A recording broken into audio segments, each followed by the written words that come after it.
Welcome to Mr. Hutchings' History, where the past comes alive. Let's dive into today's story. Ever wonder how much a president's personal beliefs actually end up shaping their actions on the world stage? I mean, are they really the ones calling the shots, or are they just reacting to all the pressures of, their time? Yeah. That's what we're diving into today. Okay. We're going to be exploring U.S. foreign policy from Kennedy all the way to Carter. Right.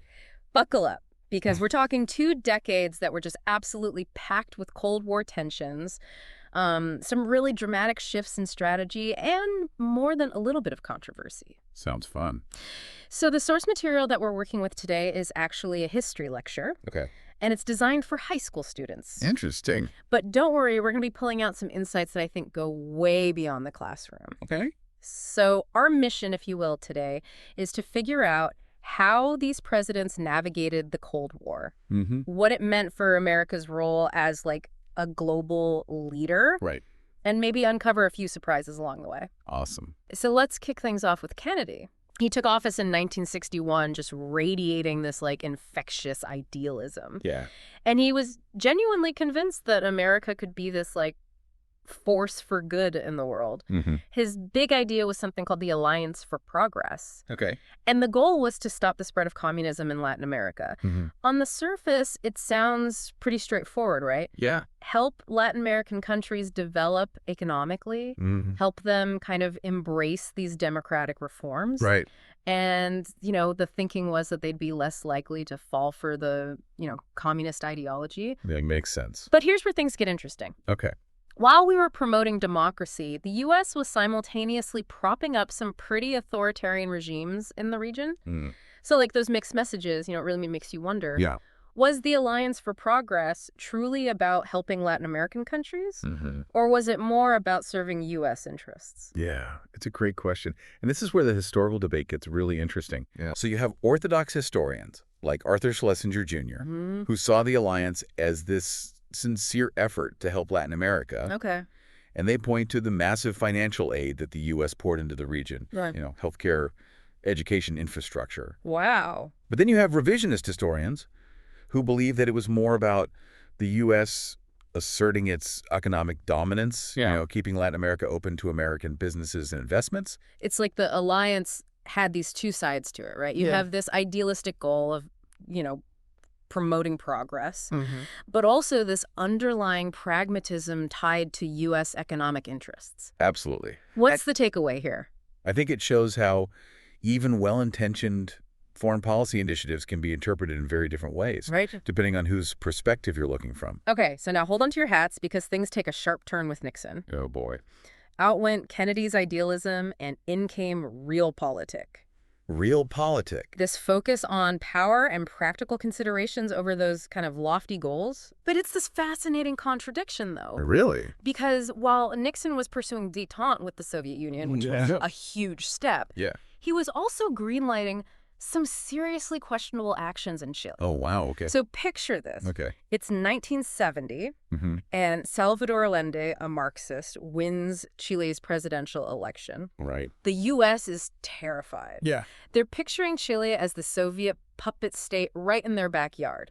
Oh. Nixon's response: What did he do? he unleashes the CIA to destabilize Allende's government. Wow. And we're talking covert operations, funding opposition groups, even intentionally creating economic chaos. Oh, geez. The result, a military coup in 1973 overthrows Allende Wow. and installs General Augusto Pinochet, a brutal dictator. Oh, gosh. It's a really dark chapter in U.S. history, for sure. Yeah. But to understand this, we need to consider the global context. Yep. The Cold War was like this giant chess match. And in Nixon's mind, preventing a potential communist foothold in the Western Hemisphere was a crucial move to protect U.S. interests. Right. But the methods used, they raise some serious ethical questions. Yeah.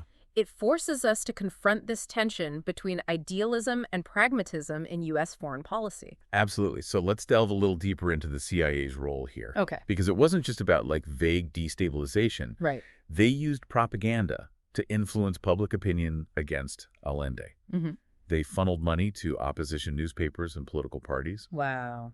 And they even disrupted the supply chain for essential goods to, like, fuel economic unrest. Oh, geez. These were calculated tactics designed to weaken Allende's government and create conditions that were ripe for a military takeover. Wow. And the historical debate rages on about this. I bet. So post-revisionist historians argue that in the context of the Cold War, preventing a communist Chile was seen as a matter of national security for the U.S. Okay. They point to evidence that Allende was receiving support from Cuba and the Soviet Union, potentially posing a strategic threat. Okay.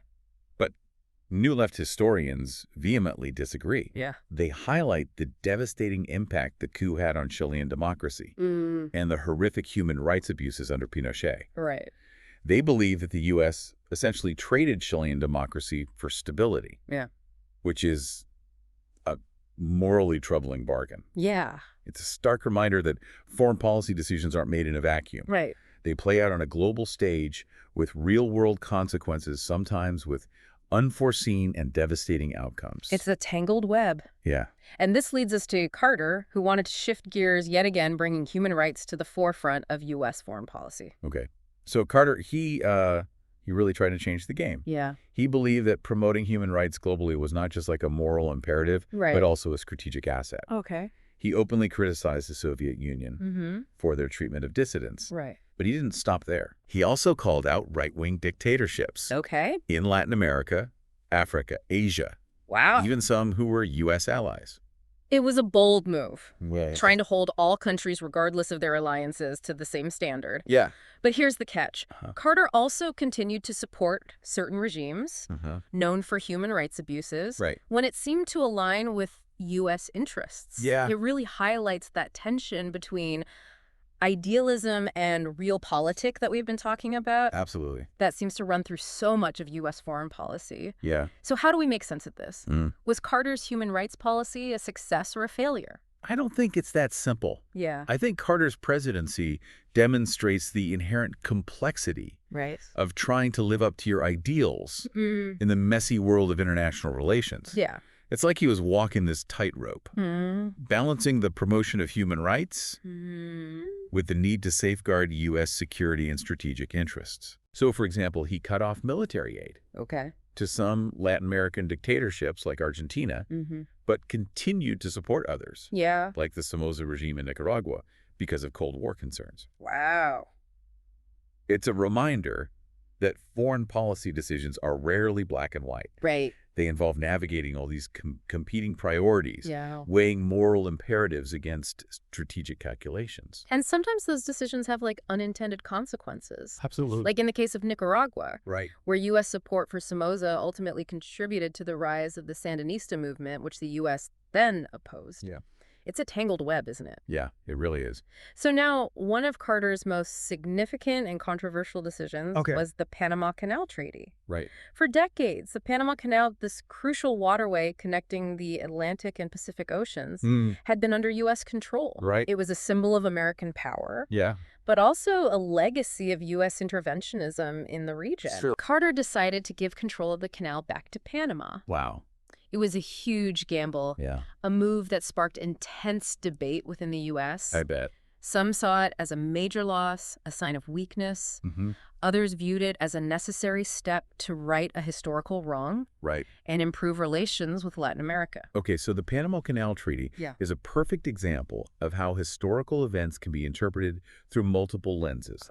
Orthodox historians applaud Carter's decision as this bold and principled move demonstrating that the U.S. was willing to acknowledge past wrongs and treat Latin American countries as equals. Yeah. But revisionist historians suggest it was driven more by pragmatism than idealism.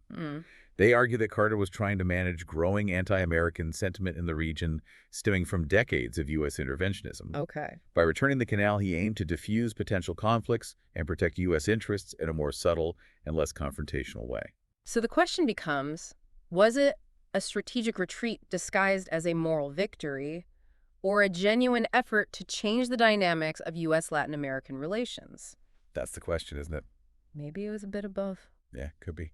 Thinking back to those contrasting views on the Alliance for Progress, it seems like a recurring theme in U.S. foreign policy. Yeah. This challenge of reconciling good intentions with strategic interest. Exactly. And it's not just about historical analysis. Right. It's about understanding the nuances of decision-making, recognizing that even seemingly straightforward foreign policy decisions can have multiple layers of meaning and motivation. It's a good reminder that history is not about simplistic narratives or easy answers. No. It's about grappling with complexity, considering different perspectives, and acknowledging the messiness of human affairs. Couldn't have said it better myself. Yeah, it really is fascinating to see how these three presidents, all grappling with the Cold War, approached foreign policy in such distinct ways. Yeah. Like Kennedy, the idealist. Yeah. He believed in using U.S. influence to kind of inspire change and promote democracy. Right. But often found himself entangled in the complexities of Cold War politics. Right, and there's Nixon, the master of realpolitics, willing to make deals with adversaries and use whatever means necessary to advance U.S. interests, even if it meant supporting undemocratic regimes. Yeah, and then finally you have Carter, the moralist, trying to infuse U.S. foreign policy with this commitment to human rights, but constantly facing this challenge of reconciling his ideals with the realities of global power dynamics. Yeah, it's like they were all playing the same game, but with completely different rule books. Exactly. So the stakes were so incredibly high. Oh, yeah. The fate of nations, the balance of global power, the lives of millions of people hung in the balance. And what's striking is how their legacies are still debated today. Yeah. Were their decisions ultimately beneficial or detrimental to U.S. interests? Did they advance or hinder the cause of freedom and democracy around the world? Yeah. There are no easy answers, but wrestling with these questions can really help us understand the complexities of foreign policy and the challenges of leadership on the global stage. It makes you realize that foreign policy is not just about these, abstract theories or geopolitical maneuvering. It's about real people, real lives. And the choices made by those in power can have profound and lasting consequences. Absolutely. And it's not just about looking back. Examining these historical decisions can provide valuable insights for navigating contemporary challenges. Like what kinds of things? Well, how do we approach complex issues like the rise of China or, global terrorism or climate change? Yeah. Do we prioritize cooperation or competition? Do we emphasize military strength or diplomatic engagement? It's tough. Yeah, the lessons of the past can really inform our decisions in the present. So if you were in the Oval Office during this pivotal period, facing all those pressures of the Cold War, how would you have approached these dilemmas? Oh, wow. Would you have leaned towards idealism, pragmatism, or maybe a blend of both? Yeah. What compromises would you have been willing to make? It's a thought-provoking exercise. It is. Trying to step into the shoes of these presidents to grapple with the same information. They had the same pressures they faced. Right. I think it can help us develop a more nuanced understanding of the decisions they made. And it reminds us that history is not just a collection of facts and dates.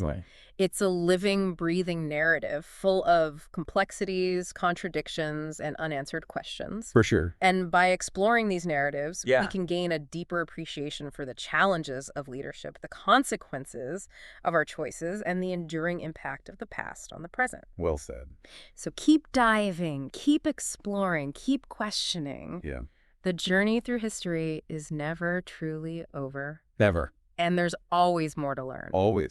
Thanks for listening to Mr. Hutchings' History.